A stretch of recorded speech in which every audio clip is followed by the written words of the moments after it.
brass band is an enormous and wonderful machine. This is a whole world. It's not my world, I just got sucked in. I live near the Scottish Mining Museum, and one day I saw all these bands, loads of brass bands playing outside that museum.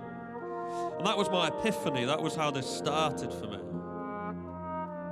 I moved to mining country from the suburbs of England, and when I discovered what an enormous number of amazing, amazing musicians were all around me, living all around me, but hidden like the coal, I wanted to get in there, I wanted to get right inside them.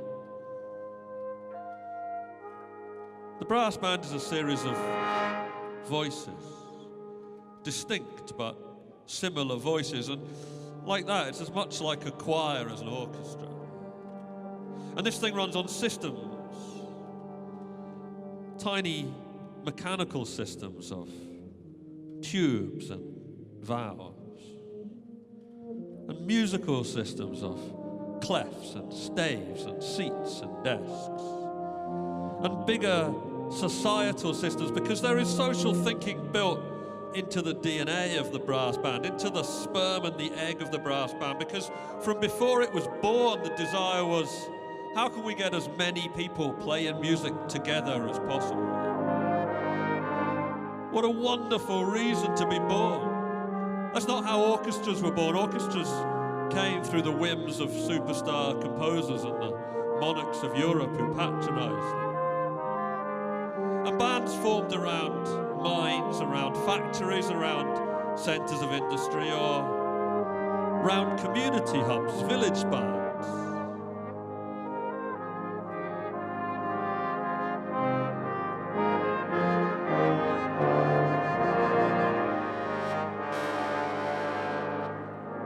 And it would certainly be untrue to say that all brass banding is connected to coal mining, but where I live, it's about coal, mining, so massive, so gone.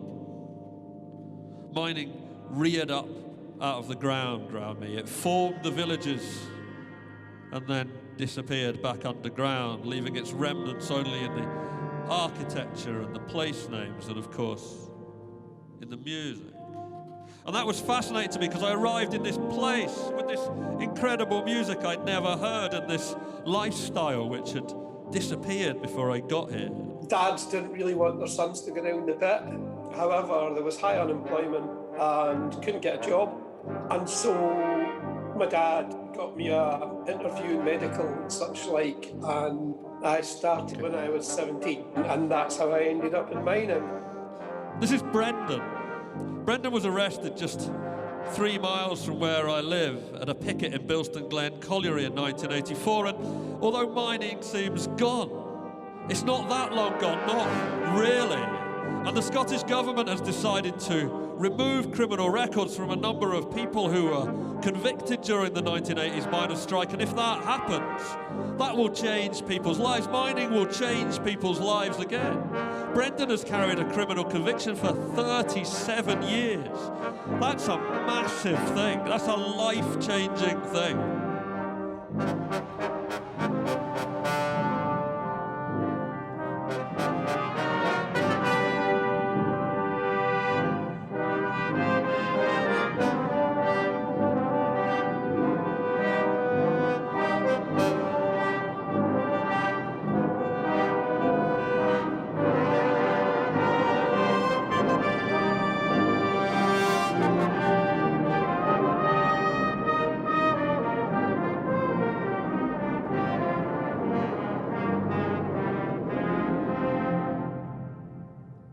Even though I was not an overtly political person, there was never any doubt that I would support the strike. It was pretty straightforward. We were defending our community, we were defending our jobs, we weren't asking for anything in particular. We were fighting against an aggressive right-wing government that was hell-bent on closing down our industry. When the miners' strike ended, obviously I couldn't just go back to work like the rest of the men. I couldn't find work. And when I did find work, it was dead-end jobs.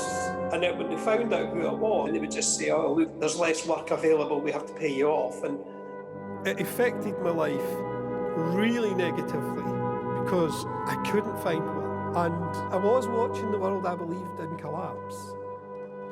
First couple of years after the miners' strike, I absolutely drank myself into oblivion. A political situation that had its roots over years, and a bitter strike that lasted for a whole year. But Brendan's life changed in one day, in 1 minute. The day I was arrested, there was quite a bit of disturbance. There were people away at the back who seemed to kind of do a lot more kind of provocative behaviour than was healthy. I was right at the front. I was standing having a conversation like you and I are right now. And there was a push from the back and I was trapped. The police line opened up and it closed again and I found myself at the other side. And this young cop grabbed me by the arm and he was pulling at me, and he was only about 21, 22, he wasn't much older than me. And I just kind of lifted my arm and was like, let go of me, you know. And he fell, at which point he kind of lost it. And he was like, you're lifted, you know. I was like, yeah, okay. And it was that incident and that day that was responsible for my criminal record, for my dismissal. Brendan is a brilliant writer, and that is a gift to an interviewer because he can talk so eloquently about emotional pressures, about environmental pressures, about not having a job, about not having money, and the insecurities that that brings. And I think writing has been hugely useful to Brendan. But I didn't write anything about the miners' strike. It was obviously somewhere in there must have been some sort of trauma, you know, something that was just blocking that. And then it all came flooding out.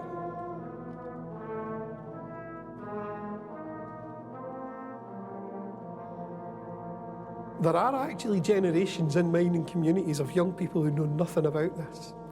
There was an element of communities stopped talking about it, and maybe that's a trauma thing. Maybe that is. But I do believe there was also a massive mental impact on me at the time that I didn't realise until about 2009. In terms of a mental health journey, I would say my mental health is better than it was. When you meet people who are prepared to talk frankly and openly about their personal experiences, well, that is an act of bravery, and where there's bravery, there's power to be found. And when you see how big political situations play out in the lives of specific individuals, well, there's power in understanding that truth, because that's a reality microscope. That's a way of making the hypothetical real. It's no longer political science when people are telling you about their personal darknesses.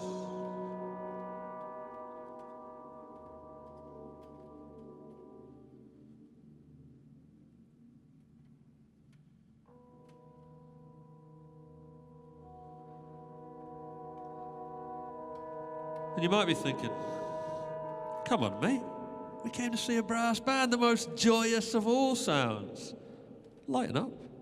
Well, there is light in this, because Brendan's gone on to do the most extraordinary things. As a writer, as a youth worker, Brendan now helps people through their own insecure situations, and the reason why he's so good at that is because of all these things that he's learned, and some of those are unfortunate real-life lessons. But he also talks about the role of further education. Maybe in some ways, I was one of the lucky ones. I was young enough to reinvent myself. Eventually went to university. I'm doing all right. But the overall injustice is a much worse thing, and you've never been involved in any incidents before and you got a criminal record. Every single time I've went for a job, every single time I've had to fill in my disclosure form, I've had to say I had a criminal record.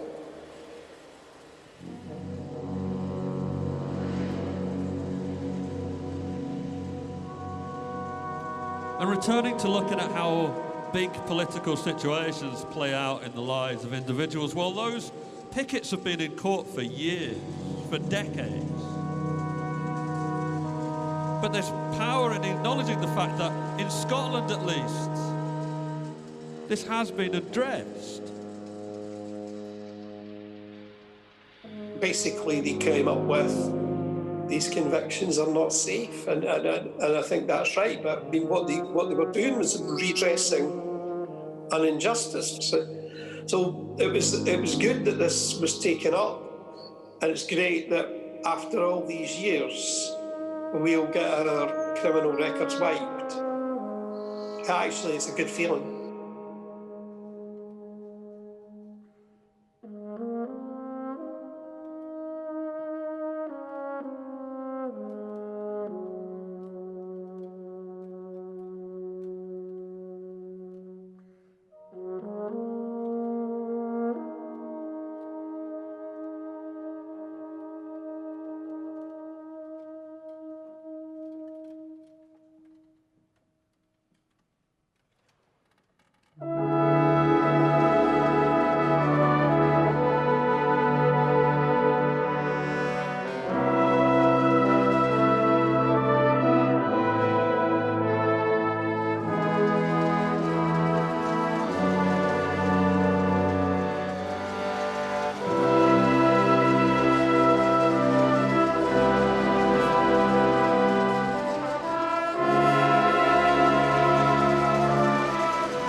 Close the pits by all means, but create other jobs, retrain people. You know, it's people we're dealing with.